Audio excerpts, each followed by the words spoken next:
जय भीम. मी कल्पना कांबळे करुंज गावामध्ये राहते. खूप वर्षापासून वस्ती आहे, बौद्ध वस्ती. आणि तेव्हापासून इकडे येणारा तो एकमेव रस्ता आहे आमच्याकडे यायला, आणि मशानभूमीला पण जायला तोच रस्ता आहे. गेले 4-5 वर्षापासून मी सतत त्या रस्त्यासाठी पाठपुरावा करते ग्रामपंचायतीकडनं. मी ग्रामपंचायतीमध्ये निवडून आलेले, उपसरपंच झालेली 1 वर्षभरासाठी. तेव्हापासून मी सतत त्या रस्त्यासाठी पाठपुरावा करते का रस्त्यावर फंड पडला पाहिजे. तो रस्ता खराब झालेला, आम्हाला जाण्या येण्याला फार तकलीफ होती. तर ते एक लगड म्हणून आहे, बाळू लगड म्हणून, त्यांनी ती जागा विकत घेतलेली असं त्याचं म्हणणे आहे की 2017मध्ये मी जागा विकत घेतली ती रस्त्याची. रस्ता तर पूर्वीपासून आहे, त्याच्यावर ग्रामपंचायतीकडून फंड पण पडला आहे. ग्रामपंचायतीमध्ये त्या रस्त्याची नोंद पण आहे. तर ह्याच्यामध्ये ज्याने जागा घेतली 2017ला, त्याने डायरेक्ट तो रस्ताच उकरला. आता मला वाटतं मेच्या 7 तारखेला मी बाहेर गेले होते.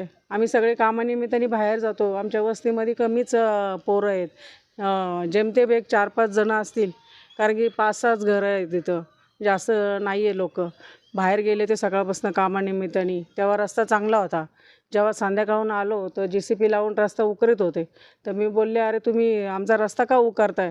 तर ते बोलले, आम्हाला इथून काटेदार करायचे, कंपाऊंड करायचे. मी बोलले, रस्ता आमचा आहे, पोरीपासून ह्याच्यावर फंड पडला आहे आणि ग्रामपंचायतीमध्ये नोंद आहे, तुम्ही रस्ता उकरताय, तुमचा कसा रस्ता होईल? याच्यावर थोडासा वाद झाला. काय त्यांनी मला शिवेगाळी नाही केली नाही, मी पण त्यांना केली नाही. व्हिडिओ शूटिंग केली आणि 112ला फोन केला. आणि संगीता माझी बहीण आहे, तिलाही फोन केला. 112ला फोन केला आणि डिपार्टमेंट आलं. डिपार्टमेंटने आम्हालाही बोलवलं, त्यांनाही बोलवलं. त्यांच्यावर गुन्हा दाखल झाला ॲट्रॉसिटीच्या अंतर्गत. ॲट्रॉसिटीच झाली त्यांच्यावर. माझ्याकडं कोणी नाही आहे. मी, माझे मिस्टर आणि मी दोघंच राहतो आम्ही. आणि आमच्या वस्तीतली जेमतेम 3-4 मुलं आहेत. ती कामं धंद्याला असतात. भांडणं करणारी कोणीच नाही आहे, या लोकांना दादागिरी करणारी. पण ह्यांची सतत दादागिरी असते आम्हाला. आणि कंप्लेंट करायला गेलो, काय भांडणं झाली, कंप्लेंट करायला गेलो का आमदारांनी फोन करायचा, ह्यांनी फोन करायचा. ती लोक काय कंप्लेंट घेत नाही, काय नाही आमची. सतत असं होत जातं. त्याच्यामुळं हा आजचा दिवस उगवला ह्या सगळ्या ह्याच्यामुळं. मागणी अशी आहे की आम्ही काही चोर नाही आहे किंवा आम्ही का दरोडेखोर नाही आहे. आणि दुसरी गोष्ट अशी की तो आमचा जो रस्ता त्यांनी उकरला आहे, तो काल ग्रामपंचायतीने थोडंसं 2 माणसं घेऊन तो त्याला थोडीशी माती टाकून डागडुजी केली. कारण की मी BDOकडे पण गेले होते की बोलले, आमच्या गावामध्ये आमच्या पोरांच्या, आमच्या गाड्या मोटरसायकली आहे, त्या घरी येत नाही, त्या लावायला जागा नाही, गावात लावल्या तर कोणी फोडतील त्या, तर थोडंसं तरी काहीतरी करा. म्हणून तिने थोडंसं माती सारखी केलेली आहे माती. तर त्या मातीहून आम्हाला चालता येणार नाही. आता ठीक आहे, पाऊस नाही आहे, उद्या जर पाऊस पडला तर अजिबात आमची लहान मुलं पण तिथून जाऊ शकत नाही. गाड्या तर लांब राहिल्या, कारण की ती मातीने ते सगळे खचून जाणार, खड्डे पाडणार आणि सगळं चिकट होणार. तर आम्हाला आमची मागणी अशी की थोडा कॉन्क्रीटचा रस्ता झाला पाहिजे. आणि ही आमच्यावर जी खोटी FIR दाखल केली, याची सखोल चौकशी होऊन त्यांच्यावर गुन्हे दाखल झाले पाहिजे, की ज्या करून दुसऱ्या माणसाने अशी हिंमत नाही करायला पाहिजे खोटे गुन्हे दाखल करायचे. जर ॲट्रॉसिटीचा गुन्हा दाखल केला तर तो मागे नाही घेत, म्हणून हा पर्याय यांनी शोधलेला आहे. कारण की मला सगळ्या लोकांच्या गावामधून सगळ्यांचे फोन येत होते की तुम्ही ते ॲट्रॉसिटीचा गुन्हा दाखल केला आहे, ते परत घ्या. अरे मी नाही केलेला, तो बसलाय, तो कायद्याने होतोय का? मी काय इथं कायदा मी लिहिलाय का? मी त्या खुर्शीवर बसले, मी पेन फिरवलाय का? ज्या करून आम्हाला तुम्ही ज्या गल्लीचे शिव्या देता किंवा आमचे हे रस्ते खोदता किंवा आमचं पाणी बंद करता, ते ऑटोमॅटिक ॲट्रॉसिटी लागते त्या माणसावरती. ती लागलेली आहे, ती मी नाही लावलेली. मग ती तुम्ही ते झाल्यानंतर मग व्हायच्या अगोदर मी सगळ्यांना गावामध्ये लोकांना सांगत असते की बाबा भाऊ आमका ढमका, बघा त्या पोराने मला अशा घाण शिव्या दिल्या, ह्यांनी मला असं केलं. तेव्हा गाव मीटिंग नाही घेत, तेव्हा गावात बसून कोणी ठरवत नाही हे तुम्ही अशा मोठ्या लोकांना शिव्यागाळ्या करू नका, असं कोणी सांगत नाही. जेव्हा आम्ही कंप्लेंटी करतो आणि तेव्हा कदाचित त्यांच्यावर ॲट्रॉसिटी दाखल होती, तेव्हा मग 100 लोक फोन करणार की ते मागं घ्या, ते मागं घ्या. 2 दिवस सतत माझ्यावर दबाव येतो आहे मागं घेण्याचा. मी काही ती मागं घेतली नाही. त्याच्यामुळं हा सगळा प्लॅन करून आमच्यावरती ही दरोड्याची केस टाकलेली. मग ही सगळी सखोल चौकशी होऊन हे आमच्यावर जे गुन्हे दाखल झालेत हे त्यांनी मागं घ्यावा आणि आमची माफी मागावा. जय भीम. माझं नाव संगीता आठवले. मी रिपब्लिकन पक्षाची महाराष्ट्राची वरिष्ठ उपाध्यक्ष म्हणून सध्या कार्यरत आहे. सदर पीडित महिला ही माझी सख्खी मावस बहीण आहे मोठी. आणि या गावची ग्रामपंचायतीची सदस्य आहे. इव्हन माझे काका या गावचे सरपंच होऊन गेलेले आहेत सलग 2 टर्ममध्ये. आणि आम्ही बऱ्याच वेळा जात येत असतो, या गावी येत असतो. म्हणजे आमचं बालपण असेल किंवा आम्ही वेगवेगळे आमचे सांस्कृतिक कौटुंबिक जे काही कार्यक्रम असतील आम्ही येत असतो. दरम्यानच्या काळामध्ये रस्त्याचा विषय बहिणीने माझ्या कानावर घातला होता. तिला मी सुचवलं की बाई, संबंधित तहसीलदार, BDO यांना पत्रव्यवहार करा तुमच्या ग्रामपंचायतीच्या वतीने. तशा त्या अनुषंगाने त्यांनी सगळे डॉक्युमेंटली सगळे पाठपुरावा केला. गेल्या वर्षभरापासून त्यांना तो रस्ता, गावाचा मुख्य रस्ता, बौद्ध वस्तीला जोडणारा, स्मशानभूमीला जोडणारा रस्ता जाणीवपूर्वक करू देत नाहीत, डेव्हलप करू देत नाहीत. तिथं जे जाणीवपूर्वक जे झालेले खड्डे आहेत, त्या खड्ड्यांमध्ये तिथं राहणारे शेजारचे लोक, ज्यांचे शौचालयाचे पाणी, बाथरूमचं पाणी, धुण्या भांड्याचं पाणी किंवा त्यांच्या मुली वगैरे डिलिव्हरी झाले ते घालणारे सगळं पाणी त्या खड्ड्यामध्ये जाणीवपूर्वक रस्त्याच्या मध्यभागी पाणी सोडून लोकांना जाण्यासाठी मज्जाव करत होते, अतिशय अडथळे निर्माण करत होते. त्यामुळे त्या संदर्भात त्या संबंधित महिलेला वारंवार सांगण्यात आलं, सुचवण्यात आलं. ग्रामपंचायतीच्या वतीने नोटिसासुद्धा काढण्यात आलं असं बहिणीने सांगितलं. तरीसुद्धा त्याला काही कुठेही आळा बसला नाही. संबंधित पोलीस स्टेशनला या विषयासंदर्भात तक्रार दिली गेली, DCP साहेबांना तक्रार दिली गेली, पण पोलिसाशी सुद्धा अतिशय अर्वाच्य आणि असभ्य भाषेमध्ये त्या महिलेनं हे केलं आणि कुठल्याही नोटिसाला तिनं जुमानलं नाही. मग त्या अनुषंगानं तहसीलदार आणि BDOना संबंधित पत्रव्यवहार केला गेला आणि हे होतच होतं. या सगळ्या प्रोसिजरला 1-1.5 वर्षाचा कालावधी सुरू होता. दरम्यानच्या काळात अचानक कळलं की जी जमीन, जो रस्ता या गावाला जोडणारा आहे, या वस्तीला जोडणारा आहे, तो रस्ता कोणीतरी 2017 साली त्या शेजारची जमीन विकत घेतल्यामुळं याही जागेवरती त्यांनी मालकी हक्क सांगून त्यांनीच हे सगळा रस्ता रोखला असं कळलं. आणि मग त्या अनुषंगानं प्रशासकीय स्तरावरती ही प्रोसिजर चालू असताना 7 तारखेला संध्याकाळी कार्यालयीन वेळ संपल्यानंतर JCB लावून मनुष्यबळाच्या जीवावरती आणि गावकीच्या जीवावरती अक्षरशः रस्ता खोदून काढला त्यांनी. म्हणजे इकडचा माणूस तिकडे जाऊ शकत नव्हता, तिकडचा माणूस इकडे जाऊ शकत नव्हता. अशा पद्धतीने मुजोरपर्यंत रस्ता खोदला.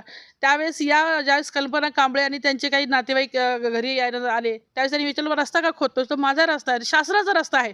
खरं पाहायला गेलं शासकीय रस्ता, जास्त शासनाचं बजेट पडलंय, जे गावच्या नकाशावरती आहे, ग्रामपंचायतीला नोंद असणारा रस्ता खोदल्यावरती प्रशासनाने तक्रार दाखल करायला पाहिजे, प्रशासनाने भूमिका घेतली पाहिजे, संबंधितावर कारवाई केली पाहिजे. पण प्रशासनाने मूग गिळण्याचा कार्यक्रम केला, लिटरली म्हणजे बघ्याची भूमिका घेतली. आणि म्हणून दुर्दैवाने यांनी या ग्रामपंचायतीचे सदस्य आहे, इथल्या नागरिक आहेत, स्वतः बौद्ध असल्यामुळे त्यांनी संबंधित पोलीस प्रशासनाला कळवले आणि यात गंभीर काही अनुचित प्रकार घडू दिला नाही. त्यामुळे तिथं ॲट्रॉसिटी ॲक्टमध्ये कारवाई झाली.